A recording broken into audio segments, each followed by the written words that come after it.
Hello, I'm Professor Margaret Rogers Van Coops, and once again I want to thank you for attuning to me in my show, Journey into an Unknown World. Actually, over the years I've done so many different topics that sometimes I get myself confused, wondering if I've talked about something before. And today I had an issue that cropped up, and I was talking to a client, and I realized that they didn't know the difference between coaching and counseling. So I thought this would be a golden opportunity for me to help people out there understand that there is a difference and to know a little bit more about what you can expect when you decide to have a session with someone that you feel can help you. So let's talk about coaching first.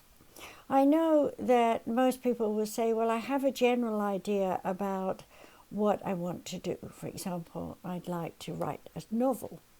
But the bottom line is I haven't a storyline and I don't know where to begin. I'm kind of lost. Well, from a coach's point of view, we have to find out what you do know. So, for example, if you have a story outlined, then we would be encouraging you in some way to write that down. Now, if you have a novel inside you, you might want to define the kinds of characters you want to have. And we would also teach you about writing. For example, you need some controversy in your story. You need someone who's the goody two-shoes, and you need someone who's the bad ogre. You need people in between who can surprise you, twist you, and turn you around corners that you don't expect. Unexpected people turning up in a story keep the reader wondering what happens next. Then we might have the actual plain as your nose kind of character, where that person is so obvious that it leads people down a pathway as a reader to think, I know this person's a part of this situation. And surprise, surprise, they may end up being a part or not. That's up to you, the writer. So now the next thing might happen that you might say, well, I have a general idea about my story, and I know that as I write I'll be inspired, but what about writer's block? Well, being that I'm a channel medium and have been writing my whole life, I have to admit that writing comes easy for me because it's like being dictated to. I just sit there and type away and all the words are there and it just falls out of me. But not everyone's so lucky. So what is writer's block? Well, from a coach's point of view, I would say it's not understanding the journey you're about to embark upon. In other words, you have the idea that you want to be a writer, but you haven't really owned and claimed the writer part of self in you, where you believe that you actually can write something. So as a coach, if you were coming to me saying you wanted to write a novel, then I would be saying, well, can we start with something small, like write a blog about why you want to be a writer. Now, that might sound, well, boring, but hey, when you take something out of your brain and put it onto paper, something happens. Your brain says, oh, I can write, oh, I can spell, oh, I have a greater idea than I had before because now I see I can write. I'm believing myself a little bit more to know that there is something in me that I want to write. Now, the second question is, well, what's your interest? It's no good writing a novel, a storybook, or a fact book if you don't have the interest. Of course, if you're going to do something that's like a Michener novel that goes back through centuries, okay, big job, but you've got to have that muse in you, that part of you that says, I see it in my head. I kind of dream it when I'm sleeping or moseying, watching TV, and I see something, it sparks a memory and it makes me think, oh, that's an idea. So one of the things as a coach that I would encourage you to do is to carry around with you a notebook, or use your phone if you're technically minded. I hate tech phones, so I like to write things down. And while I'm writing, I might expound the idea, and I need more page and more space, and I don't have to worry about typos and all that kind of thing. So I can write my shorthand notes or whatever it is I like to write down in a way that I'll know what it means later. Now, once you've started making notes, guess what? Your brain's seeing that on paper or on your phone, and it's basically saying, that's an idea. I wonder if I can expound on that idea because I'm looking at it, and as I read it, it kind of gives me an instinct feeling, oh, I've got a bit more story there. I could expand that. I could write a bit more. So go ahead, write a bit more, and don't monitor it. This is the other thing. If you monitor it and say, well, wait a minute, is that English? Does it sound right? Should I have put in more vowels here, or should I have put more adjectives, or what is an adjective versus an adverb, and so on, and where does my main article go in, and so on. You're going to stop yourself before you even start. So stop worrying about grammar, and stop worrying about spelling, because as you work, you'll notice you can use your spell check and correct any spellings, and also if you go to Grammarly, you can also check your grammar. So everything's made easy today. It wasn't when I was a kid. We had teachers with rulers who would slap you over your knuckles and say, how many times do I have to do this to remind you how to spell the word spelling? I was very young when I heard that. It didn't make much sense to me. However, it did make me think about the word spelling, and from there how to spell. What I didn't know was I was dyslexic. So when I looked at a word, say little, Little, and I had written something like Litlie again, or something, excuse me, coffee, because while I'm talking to you, I'm also pressing my buttons, because yes, I'm in the middle of writing book 2 of my Regenesis novel that I wrote back when I was 35. Here I am, 79, and trying to finish book 2. And I've just finished editing what I'd written up till now. And boy, was I sucked into the story. I have to admit it. It held me. So I'm eager beaver to start writing again. But I can't do that till I sit down and contemplate what I've written so far and where I want to go with it. So the next thing about coaching with ideas is to help you expand your ideas. It does help to have you tell your story to someone you trust. By the way, you might feel you can trust someone, but you know, there are people who listen to stories and then go and write them. And I could tell you quite a few stories where back in the days when I was living in LA, back in my 40s, 50s, people were selling their stories to ideas to writers because they didn't know how to write them themselves. And then when the person wrote a novel or a screenplay or whatever it was, they were saying they wanted a royalty rights. And the person was saying, but you gave me the story, you told me the story over coffee. Why would I pay you some money? So here I'm saying that if you're going to be a writer and you want to be sure you're putting something out there, you have to cover yourself. You have to put your notes, the outline of your story, and send it to the Library of Congress, where it is registered in your name. So even if you do tell the story to someone else and they rip you off later, you've got proof that you started it, and you need that.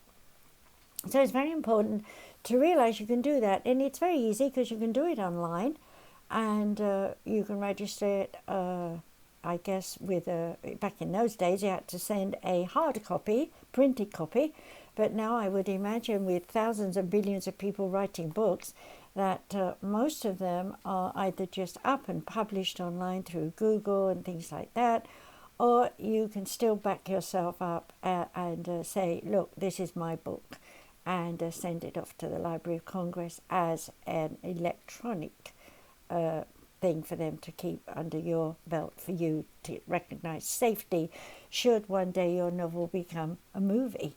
Okay, yes, you must think big, because ultimately a coach wants you to do well. So a coach will be saying to you, what's your plan?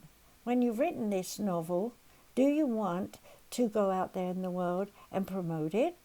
Do you have a plan for, do you need a PR person? And they will advise you about that and what's out there to get advice from you. If you need an editor, they'll advise you about that. Your coach might even be an editor if they're published themselves. So there might be a deal that you could make a special thing with. Also, if you're getting to the point where you feel you have enough of your outline and you want to run it by someone, the best one to run it by is your coach, because they're employed by you, you're paying them for their advice, and so they will be duty bound to give you the correct information. And they certainly wouldn't be ripping you off because you're under their sleeve and they know that. And if you are let down by them, they're in trouble because you can sue the pants off them. So make sure that when you join up with your coach, that A, you like them, and B, you have a written paper between you that says that they're going to work with you on this project even further to get you to a point where you have a finished book. But in the first place, when you're first talking to them, you want to say to them, I want to be a writer. I'm not sure what I want to write about. I have a kind of outline. I'm not good at grammar. I'm not good at this. And they would tell you the things that I've been telling you thus so far.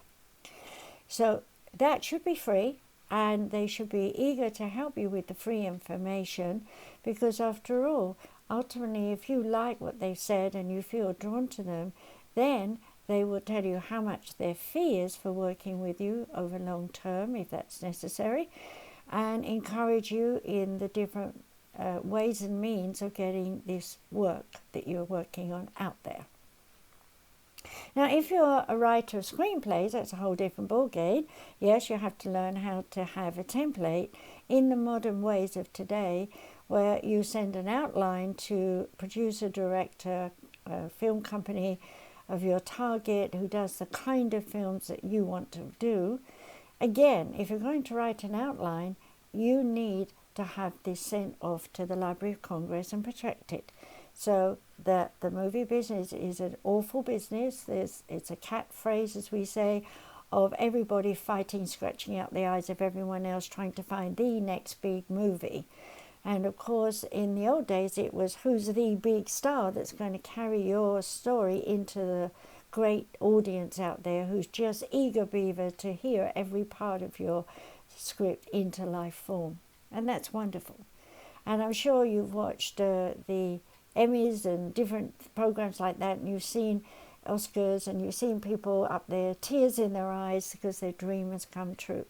So the next thing the Coast has to do is to encourage you to believe in what you're doing, to believe in the power of your ability to get that story out of you, to believe in your ability to attract to you the people who will really help you to get this written work out there into the public eye, which means you'll need an agent. And to go on from there to find someone who is a publisher, if it's a book, who's going to get the ISBN number for you, who's going to get the format of the book done if you don't know how, or you have to go out of your way to learn how to do that. On Word, there are page setups that you can do for a book that are easy to find on your Word document. So, for example, when I'm doing a 6x9 book, I'm going to have a 4.5 or maybe 4.25, depending on the text, across my page, because that's half a book. Half a page is, one page is only going to take so much print. You can't go over the margins, shall we say. And so then you're going to have a drop down of maybe 7.2. If it's 9, you're going to have top and page because you have your name up there and title of your book at the bottom or the top of the page. So setup is important. A coach will tell you the pros and cons of setup, the pros and cons of whatever it is you're doing. Now, what if you want to be like me and you're doing videos or audios? Okay, a coach might not be into that, so you need to check that. If you can find a person who's all round and really knows everything from publishing books to screenplays to doing your videos and helping you get the quality that you want out there, then that would be a very useful person to have under your arm, as it were, supporting you, propping you up. Now, when I was younger and in Japan teaching, I had to find my own way in terms of doing my videos, and in those days they were very limited. You could only do 10 minutes. So I would come off my classes where I'd been teaching in Japan and then go to my computer and talk about the class I'd just done. And of course I was full of excitement having done it and ready to spout all the enthusiasm that I had left over from that class. So it gave me a good 10 minutes. But some people are afraid to talk to their computer. They box up and feel like they don't know what to say. Maybe I'm not exciting enough and I'm not enthusiastic enough, and maybe I should write it all out first and then read it. Well, when we read our written word, we're boring. We don't have any oomph, no ups and downs in the voice, which is kind of like asking someone to be in a movie and they're just reading the script out loud as a rehearsal. You have to find the emotion. So like I said, I've come off a class, I've had 50 students in my class, they're all excited about what I'm teaching. Let's say I was teaching psychic ability. So I come back home, put on my computer, sit down and talk for 10 minutes about how magical the class was and what I actually taught and how well the students did. And that brought people interested to me even more in Japan. So my classes got bigger and bigger and longer. And as time went by, I also broke my classes not only into introduction and learning just to do and play, but to go on to become serious students who would go through 5 levels of study with me over 5 years and become fully qualified in the topic that I was teaching. So here as a coach, if I was working with you, I would be telling you, are you thinking short term? A small 10-minute talk just to get people to like your Facebook and put it up on Facebook? Okay, but Facebook's changed. Google's taken over a lot of stuff, and we can't print up like we used to. Freedom of speech has gone out the window.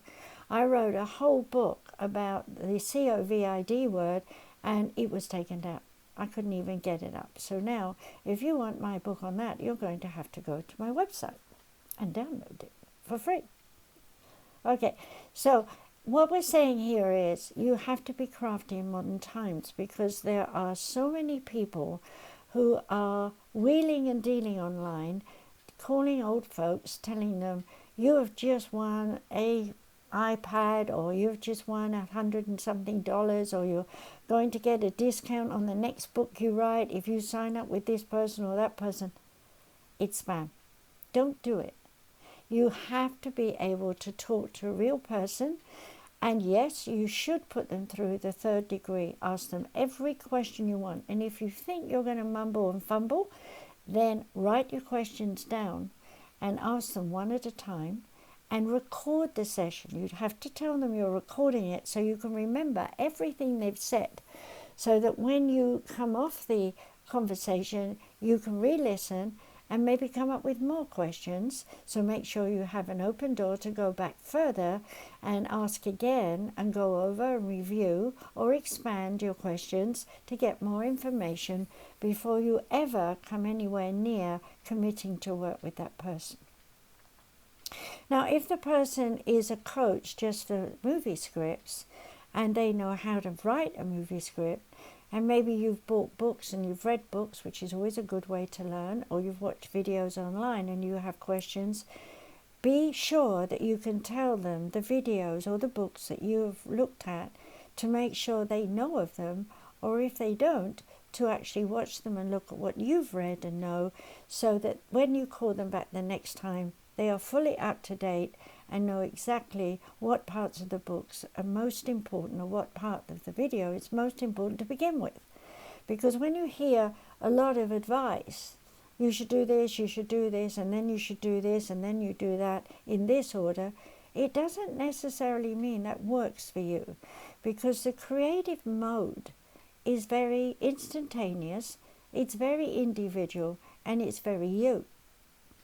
So let's say you want to write a novel, a murder novel, And let's say you want to start with the actual murder and wonder who's doing it, but never reveal who's doing it, just seeing hands doing it or something. It's quite common to do that these days. Then, that might be a whole different setup in your computer in the way you show that scene in a screenplay without writing 900 words of description. So a screenplay has to be short and sweet and to the point, allowing a director and producer to fill in the ideas with their mind. Down the road, when they've got your screenplay and assuming they want to make a movie of it, they're going to pull it apart.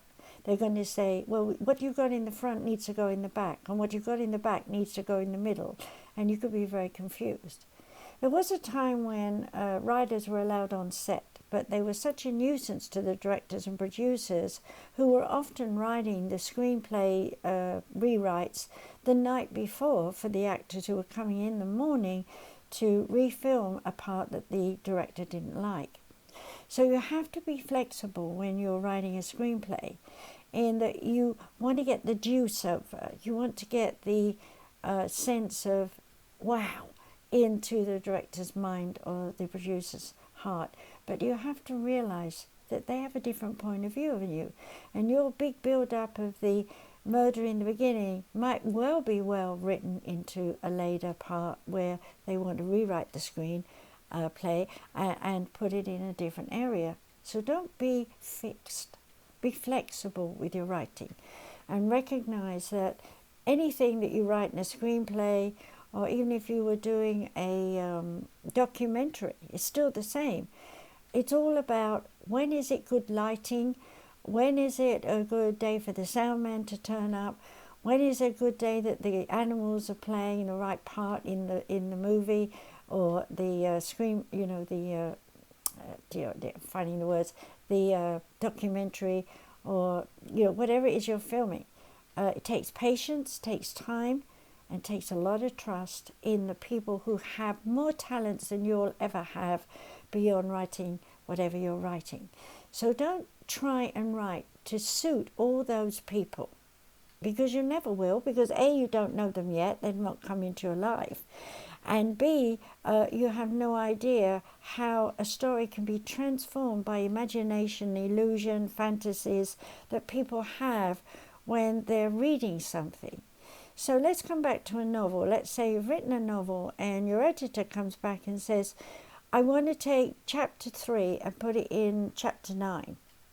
And you're like, what? You don't do that. No, you need to go away, read chapter 3, ask yourself, what is she saying? Read chapter 9, see if there's a link in your mind. If you still can't get it, have a business meeting, ask her to describe, or him to describe, why they're thinking to move that chapter and what it does for the story, and how is that going to make it a better sales pitch, and so on and so forth, for people who are readers who want to discover things but don't want to know it right away.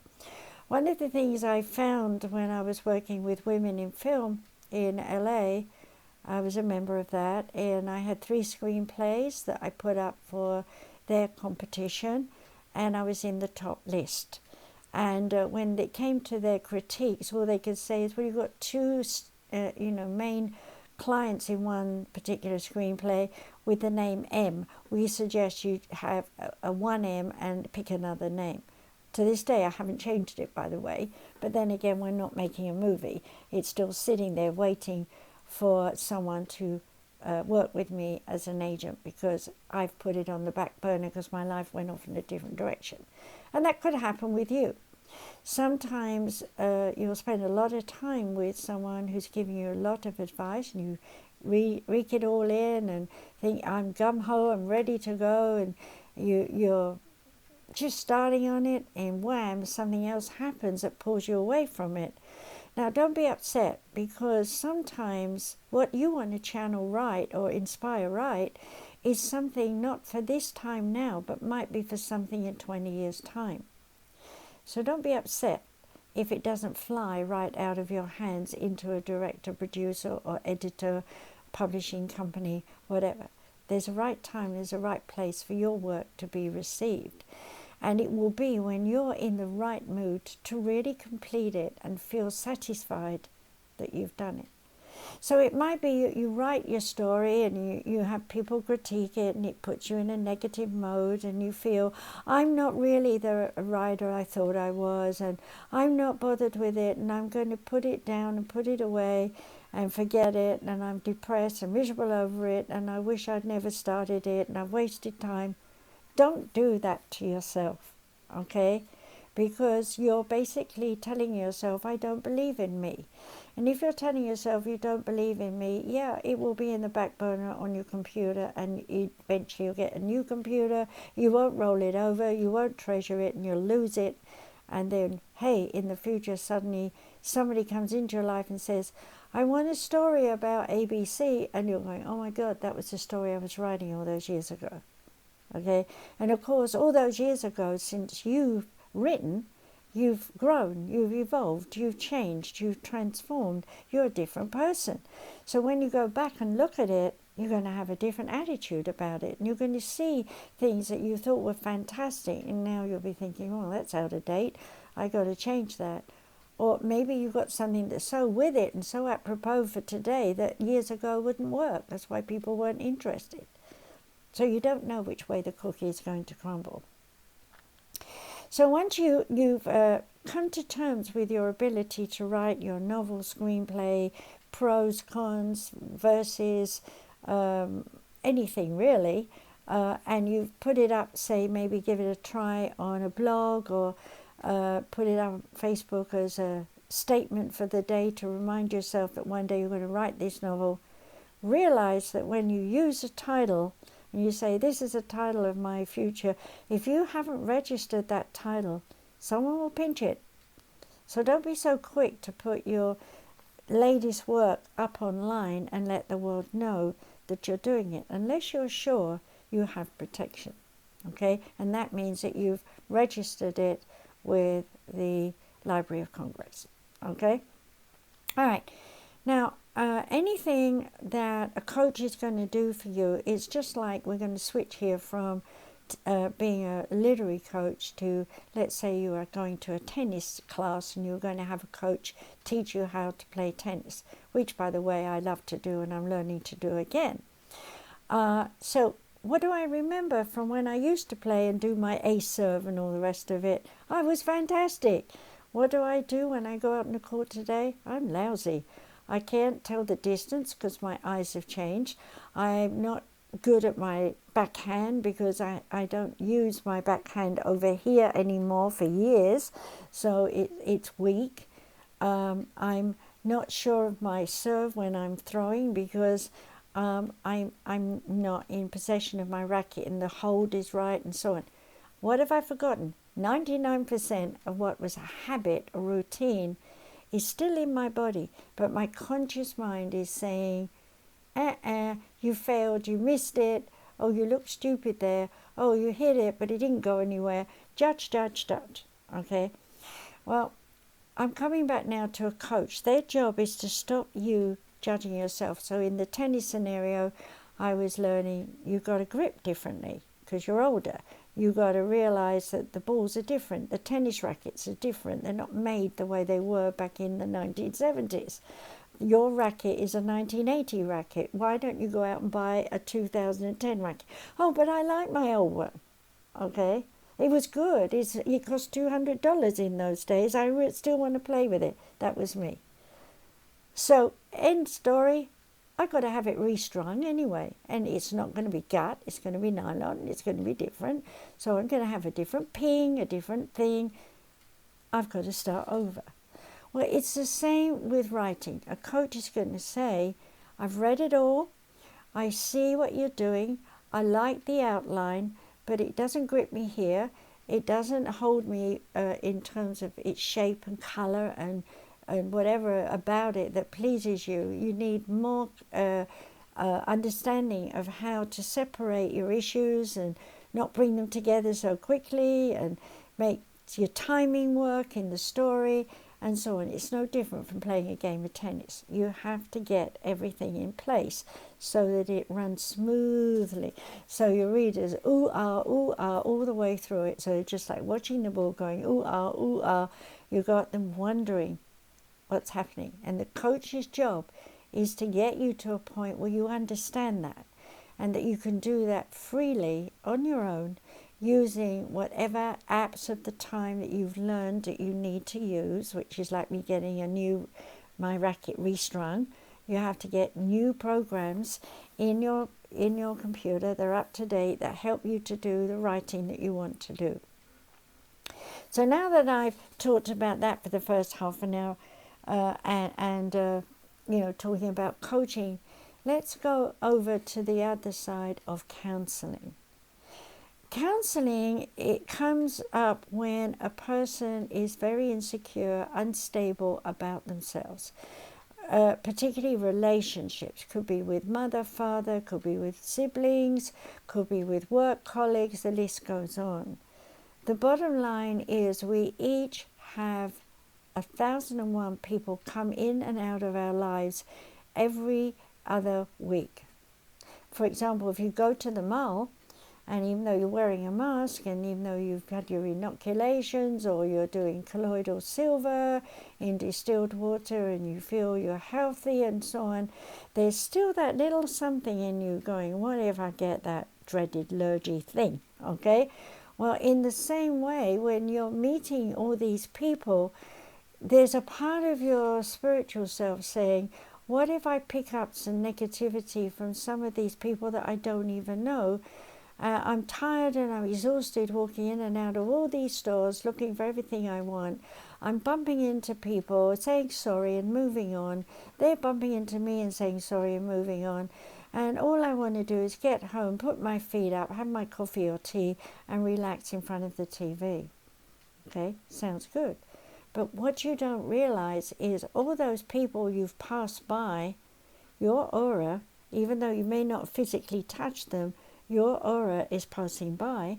And because your aura extends, for example, if I'm sitting here, my aura, because my hands are in, my feet are in, then my aura is about out here, which you can't see the edge, but it's about here, about 3 foot beyond me. All right?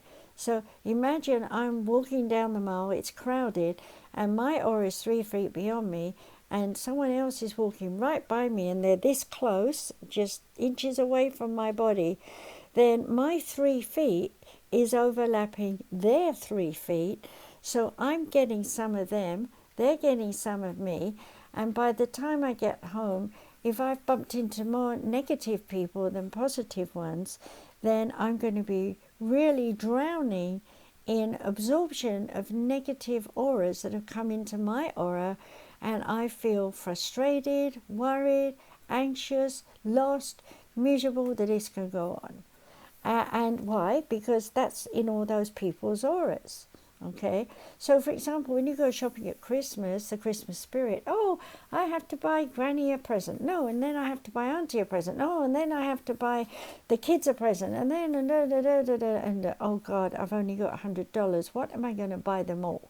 Worry, worry, worry. Now imagine you're passing 100 people who've got the same scenario, and let's say you've got $300 in your pocket and you've got money enough to buy for 3 people.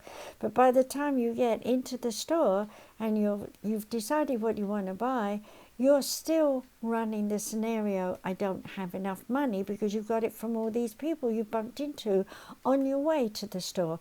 So you arrive there, maybe the price is a little hyped up because of Christmas, and you know that. So now you're saying that's too expensive, and now you're looking at your $300 saying that's too expensive, that's only going to leave me with less money. I've still got those other 2 people to buy. What am I going to do?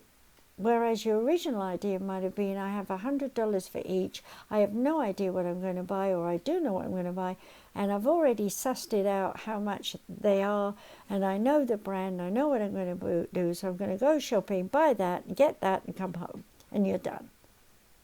But you still get home and you're exhausted because you've passed all those people. And then your kids come in or someone calls you and suddenly you're irritated. Why are you disturbing me now? I'm so tired. I'm so exhausted. I need to relax. I need a rest. Oh, but I still have to feed. I have to cook the children. I have to do this. And before you know where you are, you're shouting, you're ranting, you're raving. Well, you're not shouting your energy. You're shouting the energy of the people you've absorbed into your aura who were frustrated in the first place, that have led it to you and given it to you. You might say, well, how come I got it all? I didn't want it. I didn't know I was getting it. Why, how can I stop it? Well, this is where the counseling comes in, because then we teach you how to close down. I was always telling my husband when we went in the mall, close your chakras down. What do?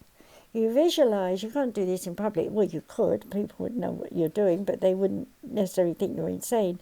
But you can close up your crown. You're closing up your brain box. You're saying, I don't want to hear all these people. You're still open this little bit up here to the oneness. So your spirit guides can tell you, go to that shop, not this shop, and help you to get through your shopping quicker. Okay? Now, if you come down to your third eye, you just frown.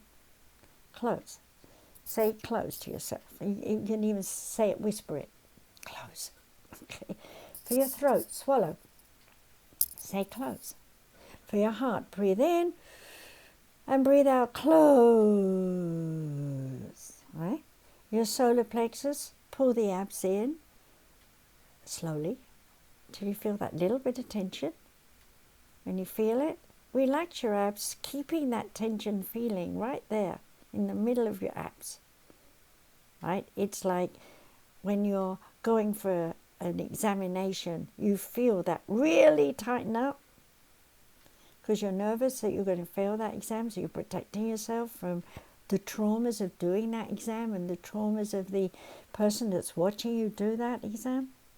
That's the same kind of energy. You're protecting yourself. So pull that solar plexus in. You know, your base chakra is down in your private, so pull those muscles in, tighten them up, okay? And then say, relax.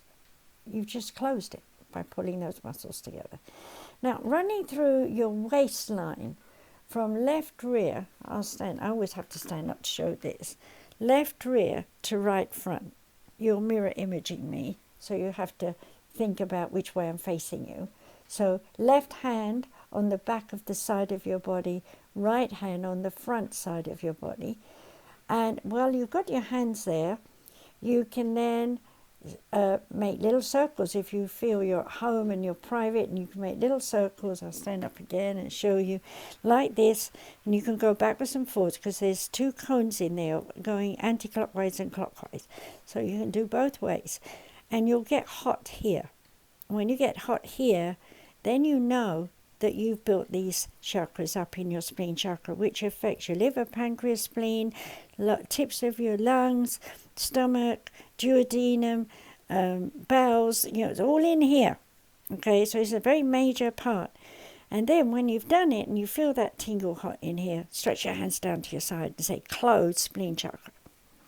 And then close your hands and wiggle your toes and do the same, because in your balls of your feet, underneath your balls of your feet is your foot chakra, and you can see my hand chakra here, white. Okay, you might not see it as coloured as mine because I'm a medium and a healer, so mine over years, my healing self makes it pink, but you can still see my hand chakras. Now when you shake hands with someone, meeting a new person, okay, how do you do? Hello? Close your chakras and hello. Because you don't know what they've got in their hand that could come into your hand and into your body. It's the same when you first meet someone, you have all that charisma and you feel like this is the person that you've been waiting for. Cool it. Close down and talk with your brain and talk with your heart in terms of what you want to do. Share. But don't share every part of you, because you'll get confused. Because when you open up and you just let every part of you mix with every part of that person, you will intermingle your energies and you will say, we fit in all the right places, until things go wrong and you can't get away. Okay? So you need to give yourself time in any relationship. I met my husband over a weekend in America. I was only 40 then, so was he. We fell in love. I told him at the time, go home for a year, work everything out, and if we're meant to be together, we will. 2 weeks later, he calls me up and says, I'm free. I've made up my mind. And I was committed because I knew I had feelings for him. And we were together for 37 years. But it wasn't easy, because there were many aspects of our past history that came into play during that relationship. But because I was a coach and a counselor, and because I was traveling all over the world as well teaching, I was able to apply all the things that I needed to apply to our marriage and keep it going. But I can tell you there were many times when I thought, what am I doing?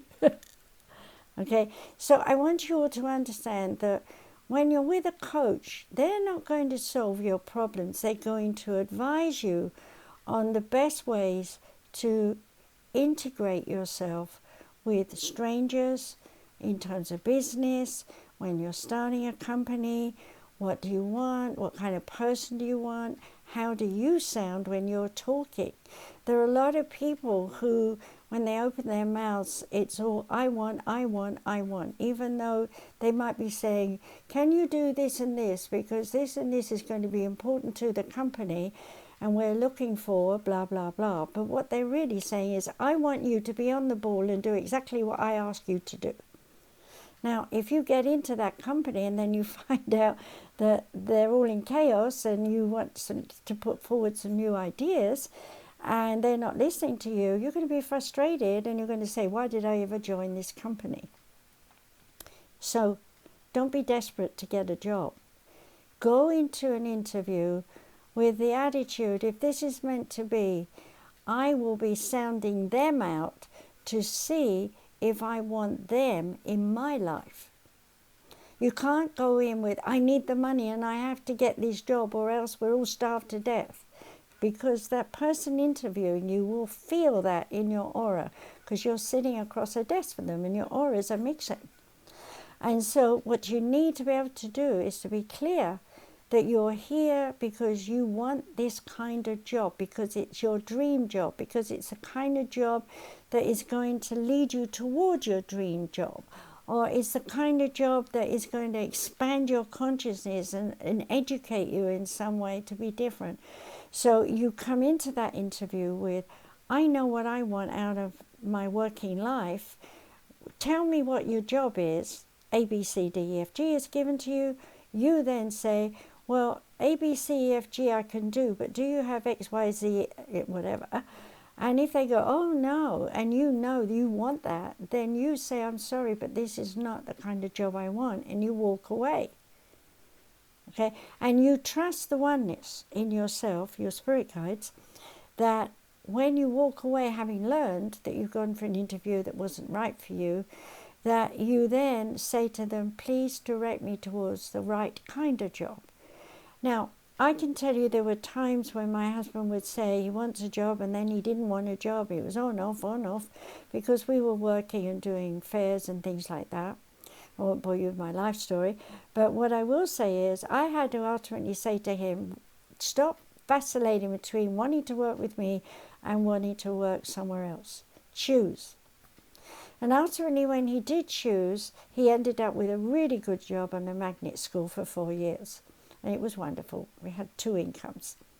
And he felt good about himself. And it all happened because a woman came to him who wanted to learn to meditate. And she saw me putting a load of paperwork together and a mail out. And she said, you don't have a computer? And I said, no, don't know how to work one. This is 1986. And she immediately gave my husband a computer, who taught himself. And of course, in those days, it was more like a typewriter. And so we were able to type stuff out. And that was the door opener for my husband then when she came back and said, I'm starting a company, I want to employ you. And so he was employed by her for a while until he outgrew that situation. So you see, that person was a door opener for him. And sometimes we need door openers to wake us up to alternative situations. And I might add that I was not woken up by the computer at that time. He was, and he later woke me up about using computers, which made it possible for me to then write my first book and get it published, which was it's now called Journey into an Unknown World, The Way to Oneness Revisited, because it's been redone many times. But at the time, originally, the original was very dry, and it was published in Germany, and it was called The Way to Oneness. And that was a channeled work from the oneness that I wrote on my lap in longhand. So I want to say here with that, when someone is counseling you, they're going to ask you, what's your ideas, what's your feelings, what's your thoughts?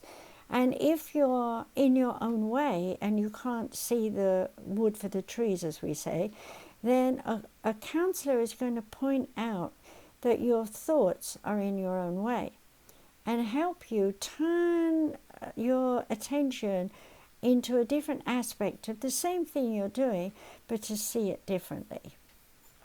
So let me see if I can just pull up an example for you.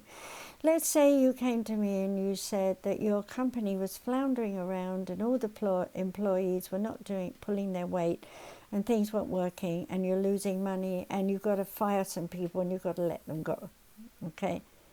Well, the first thing as a counselor I would say is, do you like this company? Are you enjoying it? And if they turn around and said no, I then say, why don't you like it? Well, the people are not pulling their weight, they're not this and that. That's not what I asked. What I asked is, do you like this company? Is it what you want to do? Well, maybe it is. Let's say they love selling yarn, just make it silly, okay?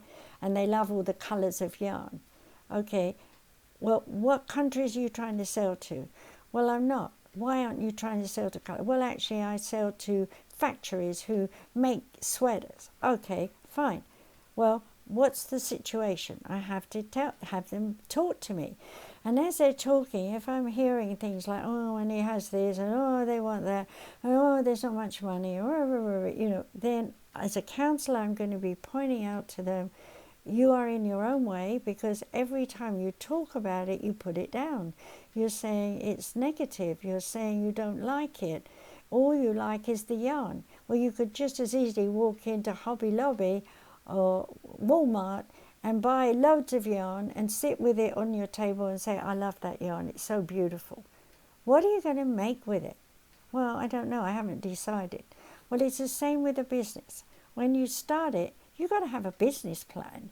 You've got to know where you're going with it, and you've got to know that the people you're going to employ share your dream. And if they don't share your dream, then you know that they're not going to put their heart and soul into it.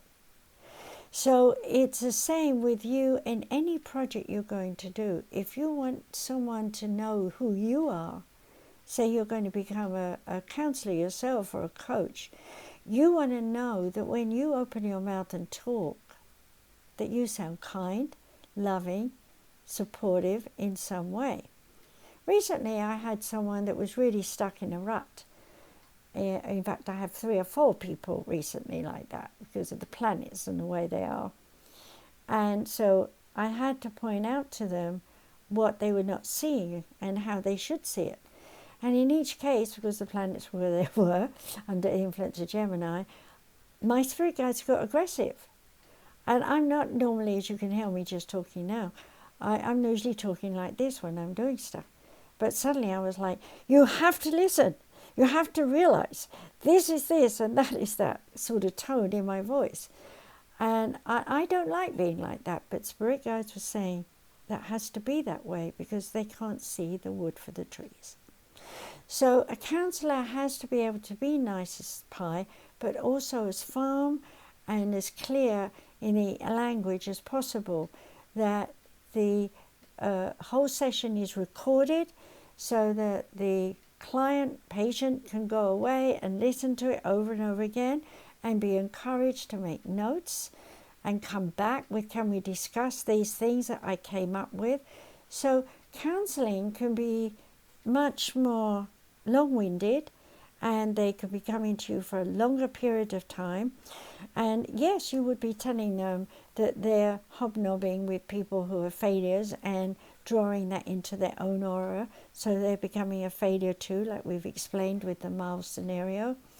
And you can also teach them how to stand tall in terms of the belief in their product or the thing they're doing. I've had a lot of people come to me and say over the years that they want to be a healer, they want to be a counselor, they want to be a psychic tarot reader or whatever. And I've always begun by saying, are you sure? Because once you start doing this, you will change. You will not be the person you are today. And they look at me like, well, I can't see any change. I just love the tarot, or I just love the idea of helping people. And I have to point out to them that being a coach is in everyday sense a mirror image of the people who will come to you. They will have your issues. They will look to you for how you've dealt with your issues. They will look to you about how you evolved your dreams and your ambitions to actually become a counselor. They will look to you as a model, in other words. And you have to be very clear about what you're sharing and how you're teaching them as to what is happening in their lives. And so their history is a valid example of psychology, psychiatry. It's about NLP. It's about habits and routines like smoking, drinking, versus judgment, angry, frustrated, lost. There's so many aspects of human nature that one has to be aware of in becoming a counselor. And we have to see it in ourselves first before we can understand what it's all about. And yes, we have to fix it in ourselves first so that we can become living examples of the ideal coach that we all want to be. And I can tell you that over the years, with having thousands and thousands of people come through my hands, that in every case I've seen a part of me, how even if it's a tiny little itty bitty bit, it's there.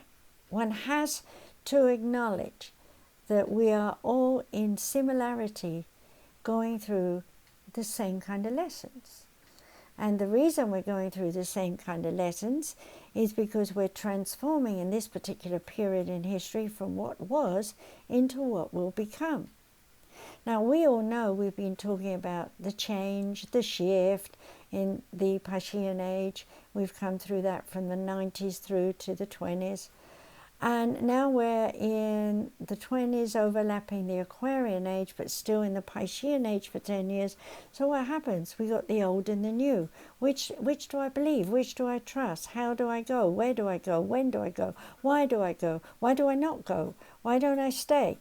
All these kinds of conflicting sort of questions are in the people who want to be taught by you, and they will be looking to you for your model.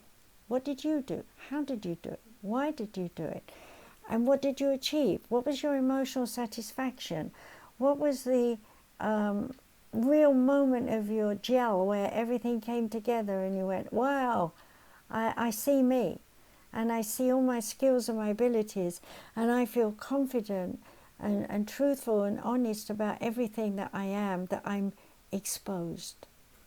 Yes, one has to be able to be exposed as a counselor, because they will come back at you and say, you said ABC and your life was this and this, and I'm looking for that in you, and I see it occasionally, and I want to throw it in your face and say, you're not a good counselor.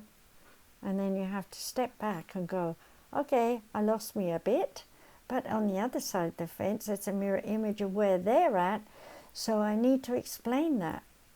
Yeah, I mirror imaged you so that you would see yourself in me. What do you think about it? Did you like what you saw in me? Oh, not really. I didn't understand what you were saying. Okay. Well, do you want to go over it again? We can. Well, I'm not really ready right now, but I've got another issue. Okay. We'll deal with that issue. You can't be forcing them to go through all the issues and sort them all out and get them all done in 5 minutes. That would be wonderful if we could. Some people need years of counselling. They might have psychological, emotional, mental obsessities of different natures. They could be schizoid. They could be bipolar, just to mention a few things. If you're really, really trained in being a counsellor, you will take on those kinds of people. But no, not if you're not trained. If you're trained to be a psychic reader, say tarot cards or psychometry, holding a piece of jewelry like I'm wearing here, if I gave this to a medium who's trained by me, they will be able to tell you all about you from, or me I should say, because I'm wearing this. They will be able to tell all about me from this, because they'll be able to take the energy of the training that I've had, and I've just put a whole bunch of noises on my audio. I can see that. Sorry, folks. But there we are. I banged it on my mic, so it's going to be there. Don't know how to edit it, but there we are. But then it is what it is. So what would that do to you when you hear that noise? We don't know. Do you hear it? But it might be just like hearing someone going on and on about the negative. It may as well be those strange sounds coming at your ears because you don't want to hear it. Okay? But on the other side, you need to hear it in order to know that it's there in that person, and then from there to be able to basically ground them, bring them down into, let's get into reality here. Okay? If we're talking about a person, go into, this person annoys you the way you said ABC. Have you thought how you annoy them? Huh? What? No. Okay, then draw them out. How do you think they would be annoyed by you? Well, I'm always telling them that if they don't do this or don't do that, it's going to go wrong. Okay, right out of the mouth of the baby comes the truth. They're always telling. In other words, they're going on and on and on. How long before someone goes on and on and on at you that you get fed up? It can even lead to violence, can't it? I'm going to hit you if you say it one more time. Okay? It's the same with children when they're young. Mommy, I want this candy now. No, you're going to have it. You're going to eat. Mommy, I want it now. No, you're going to eat. Maybe later if you're a good boy, good girl. Oh, why can't I have it now? Please let me have it now. Goes on and on. I can tell you I had 4 kids who did that to me. And I would end up getting them by the arm, taking them and putting them on a chair and say, you sit there until dinner's ready. What happens? I go back in the kitchen. 2 minutes later, Mommy, hanging on the door. Mommy, I'm sorry. Okay, all right, you needn't be on the chair anymore. 2 minutes in the room. Mommy, I want ice cream. Can I have ice cream again? That is what children like when they grow up. Parents who do the right way of telling a child you can't have, okay, and following through later with you can have because you're a good child, is the right way to teach a child. But just keep saying, go sit on the chair again, which I did back in those days, didn't work. I finally realized one day I was listening to my spirit guides that what I had to say was, please go in the other room, play with your brothers and sisters, I'll think about it. Well, by the time they played with their brothers and sisters, whoever, they didn't have sisters, my kids, but we had cousins and things. Okay, by the time they've done all that, dinner's up and it's on the table. Dinner's up, everybody. Come to dinner. Mum, I wanted ice cream. After you've eaten the dinner, it's dessert. I wasn't going to tell you till later because it was a surprise, but you're getting ice cream after you eat your dinner. Oh, I better eat my dinner then. Okay, it's psychological, it's educational, it's teaching them by surprise, the unexpected, and when they finally have eaten their dinner and they get the ice cream, you give them moderate amount because they're full, but they've got the ice cream, okay? Then they think, okay, mum's word or dad's word is truthful. I've learned I had to wait until next time. And I can tell you that my older ones, when the younger ones were carrying on like that, my older ones would come in and say the very things that I would have taught them back when they were young. And so that was a help to me. And these are things that we have to realize when we're counselors, that everything that we say can be twisted and turned around, manipulated, abused, and often ignored. So as a counselor, you want to be sure you're taking on someone who is not just looking for there, it's okay, and then going to carry on doing everything the same old way, calling you up every time they feel miserable, taking your time. All right, it might be good that you're making $125 an hour or something, whatever you're charging, right? But how long before it's the 101 time for you too much? That you just don't want to hear the same old story over and over again. And how much of that is telling you that you're not doing the counselling right because you haven't reached them, or that you're not the right counsellor for them because they're not getting you? There are times when we have to face that. There's always someone we can't reach. There's always someone that just doesn't want to be reached. Okay? For example, I've worked with a lot of alcoholics, and I can tell you of the 100% who come, only 25% really want to quit. It's that high. 75% still want the drink. Okay? So you have to realize what kind of coach you're going to be. And you also have to realize what kind of counselor you're going to be. Now, those can cross over, obviously. Sometimes you're going to find someone who wants to quit smoking and drinking because they know it's bad for them and it's affecting their family. But at the same time, the family is dysfunctional and it's driven them to drink and gambling or whatever they're doing in the first place because they're escaping the family who is out of balance.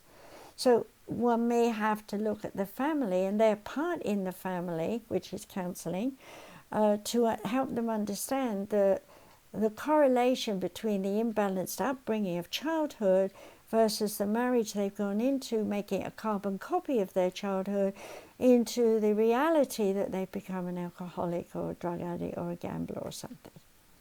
Responsibility syndrome. Very important to understand that.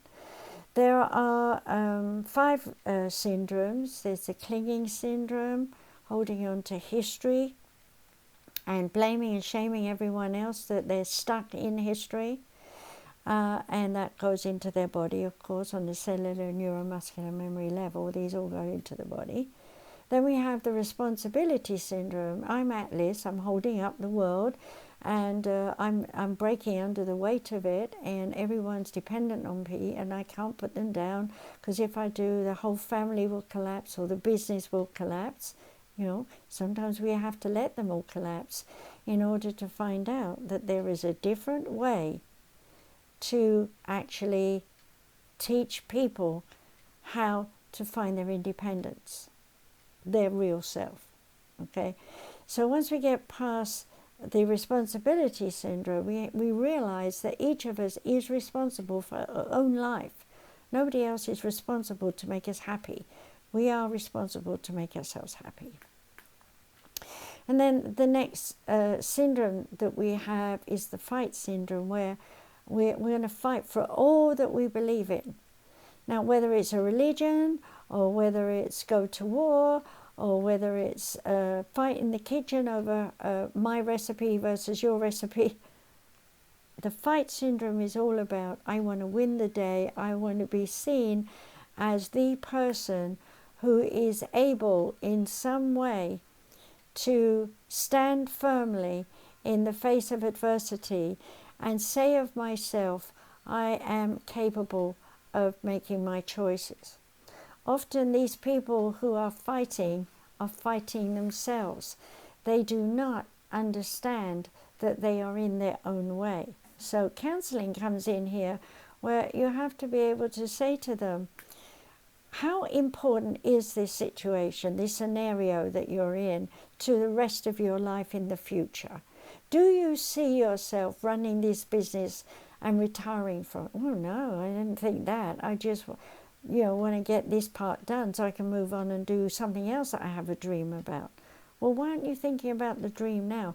And coach them and encourage them to go into the dream scenario and think about alternatives. So instead of fighting, you're getting them into a creative mode. And when you get them into a creative mode, they may be doubting Thomas that they have it within them. That's where your coaching and counseling comes in. Now, the next syndrome is the flight syndrome, where we run away.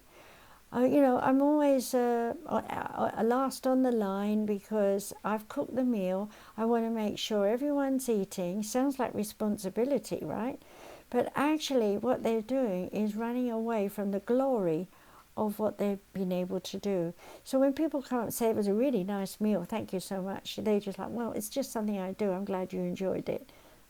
But they're really hiding behind that skill. They're saying, I'm not brave enough to go forward and say, teach everyone my recipe on a video. I'm not brave enough to move forward and find a career that will tell them in some way that they have an identity.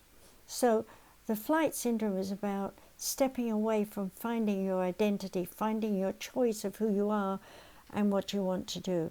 It's very important that we all think about whatever it is we want to do in our life and have a goal and have ambition about it. And these people who have a flight syndrome don't have a goal. They don't have any ambition. So to be a coach and counselor and try and get them to actually take responsibility for choice brings them out of the flight into thinking about, I can do something. But they have to use the fight syndrome a little bit to fight for themselves through their mindset that says, I can't.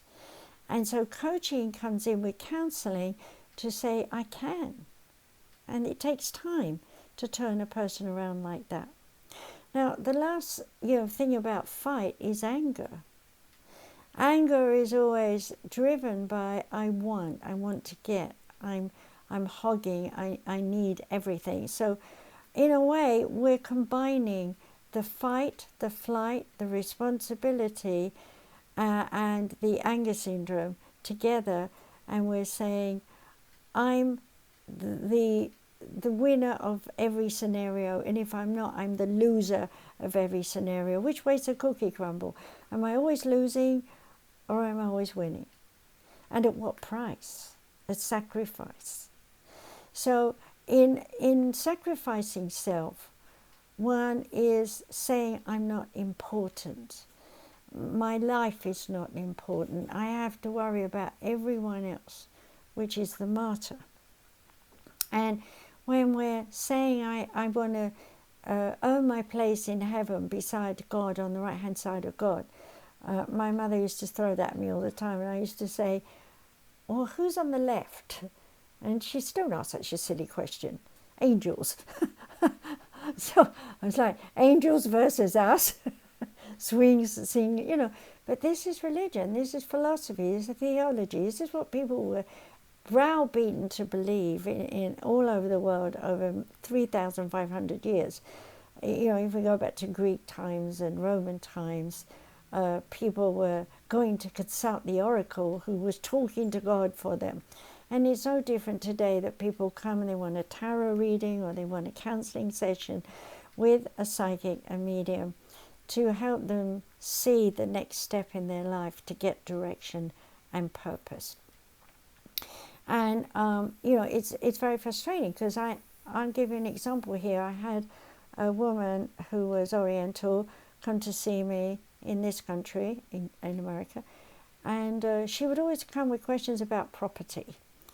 And I would tell her, the 3 properties that she's got, this one needs to go, this one should be kept, and so on. And she said, well, I didn't want to do that. I want to do this and this, and entirely different. And I say, well, I'm sorry, I'm telling you what one says, Spirit says, and they're saying, no, you need to, the one you want to keep, you need to let go, and it's an ice or it's a lemon. And she walked off, and I watched her go outside and put the tape, the cassette tape in those days, that I had recorded of the entire tarot reading that she then asked that she wanted. And so she put it in my trash bin. And I thought, well, she's going to go and do the wrong thing. Well, sure enough, 6 months later, she calls me up. She wants another session. I did not want to see her, but being the good person I am, I accepted her. So she comes in, starts talking about all the things that went wrong. And I said to her, well, we told you that in the last reading. Oh, well, don't worry about that. That's gone. I've got a new problem now. And she came up with a new problem. And again, I told her everything. And again, she didn't want to hear what was being said by Spirit. And again, she was argumentative all the way through the session. So this time, I just said to her, look, it's okay, don't come back, because obviously I'm not the kind of medium you want to hear. I can't tell you what you want to hear. You can tell yourself what you want to hear. So you just trust yourself and you do it. I won't charge you. Now she's saying, oh, that's good. I'm leaving then. She went off. Well, the short version of this story goes on that she came about 5 times. And in the end, I had to actually tell her, don't ever come back. Because it was a waste of her money and my time. More importantly, my time. So what happened was, a year or 2 went by. I forgot about her. And I was moving out to Arizona, and out of the blue she turns up, and finally after all those 5 sessions, the very last one she did keep and did listen to, and came back with an apology and said she wanted a spiritual reading. And I'm like, whoa, spiritual reading, this person. Anyway, I did it, and she went away and she said, thank you so much. And as she went out the door, she said, I'm buying another house. Is it going to be okay? I said, listen to your spiritual reading. I never saw her again. And I hope she did fine. But I've given you that example because I want you to realize that as a counselor, people are going to think you've got the magic pill, and they're going to come to you expecting you to do all the work for them to just make them happy. And you have to realize, all of you have to realize, that you cannot pull the plug out of their issues if they want to keep them. They're going to keep them. Don't fight them. Don't argue with them. Let them keep them. Just say, well, I've told you what Spirit said, and it's up to you. You can stay or go. I can't do any more for you. And be honest. You're not a failure. They're the failure. But you don't want to imply they're the failure. You just want to let them think whatever they want, because they're only one out of hundreds of others that you're going to see who are going to say, wow, you really helped me. You really helped me see something I didn't see. And that's the whole point of counseling and coaching, is to help someone see in a different way. Whether they're changing their direction and purpose, or whether they're looking at a purpose from a point of view that is wrong and judging them, as opposed to seeing them as a door opener, or maybe a lover that's temporary and they're trying to make them a permanent forever husband or wife. You know, there's so many different scenarios that people are going to come to you with, and all you can do is channel the oneness when you learn your psychic ability. Learn NLP, whatever classes and courses, get your certificates, get your qualifications. And when you're fully trained, trust that your fully trained work will improve with experience as the people come and go in and out of your life, showing you the mirror image of your life, where you can dig deep into self and see where you found answers and fixed yourself, and share that with them. And at the same time, channel from your spirit guides more information that will help them and you in your future. So on that note, I'm going to say that whether you're going to be a coach or a counselor, if you're in the modality of thinking you want to go in that direction now because of all the things that have happened on this planet lately, And we can't say the dreaded word because we get blocked if we do. So what I'm saying here is, if you would like more information about how to be a coach or a counselor, then go to easypeasysolutions.org and put your name, contact info, the fact that you'd like to study with us. I'll get back to you. I'll call you back. So make sure you put your phone number there, because I will either call you, or first of all I will write and tell you I got your message and that I will be calling you on such and such a time, or you can call me on such and such a time, so that we don't make any mistakes and don't miss anyone. So it's very important that you do go to easypeasysolutions.org and let us know what you're interested in. And of course you may want to study with Katie Kamara, who's also behind me helping me with the websites at the moment. But given time, she'll be teaching as well. So there's a lot to come in the future, but like everything, if you're going to do something, it's better to take your time and do it well. And so here am I coaching myself to say that we will be building Samaris Education Centre and Universal Christchurch into an online university program where you can come and study and get certificates and diplomas relative to the course that you've studied. And the courses will be relative to supply and demand. So if you want to be a tarot reader, go to easypeasysolutions.org and write tarot reading, please. Or, session, private session. Or I want to learn to read the tarot. Be explicit. Don't just put tarot, because I won't know which end of the stick you're on. Okay? If you want to become a medium, you can't just become a medium overnight. So if you want to be a medium, a trance medium, then you need to tell me in the box there that you've already done psychic development, and I'll have to interview and find out how much you know. If on the other hand you want to be a medium but you haven't done anything psychic, we have to begin with psychic development. So there's a box there, and it's there for you to write as much as you want, to let me know as much as you want me to know, so that I can come back and give you exactly what you need.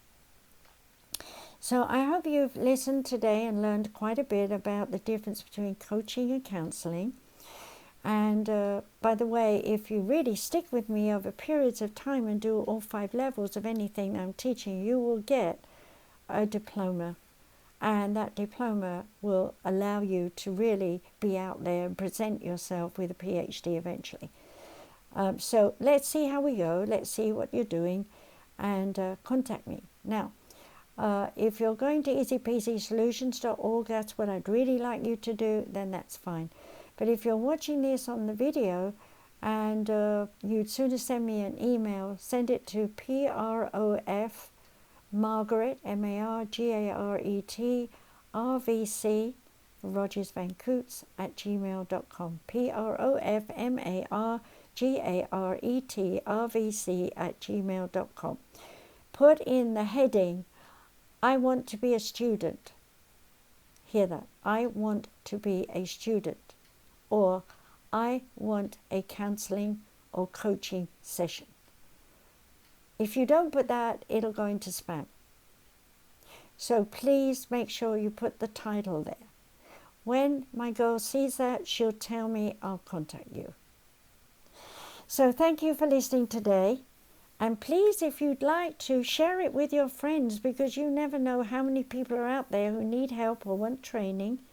And it is by word of mouth that things get betterly, presented, especially since Google owns everything and is blocking everything. So if you've got friends that you think would like to study with you, then please tell them. After all, if I'm teaching, for example, psychic ability, and I want to put you through a practical read one another scenario, and I've only got one person in the class, it's not going to happen. So by sharing that you want to study with me with your friends and getting as many as 6 in a class, we're going to start. I can do it with less, okay? Currently, I'm now on bi-monthly on my Zoom room doing psychic development not teaching it in development, but talking about it and giving, the insights about the oneness. We've done, up till now, we've done archangels, spirit guides, we've done what simply the psychic ability is, and we've done a little bit more about angels and things like that. And this Sunday coming up, I'm talking about the astral, the spirit world, the dark side of that, and a little bit about the light side. So if you're interested, come to my Zoom class. That is free. You will find on Facebook and on LinkedIn, and we will Twitter it, I believe, and Instagram it. You can come to my Zoom room, and it's all free, and you can listen, or you can come all the way in and ask questions. So it's up to you. I hope that you'll see some value in that. And by the way, the ones that you've missed are up on easypeasysolutions.com. So you can go back there and listen. It's free.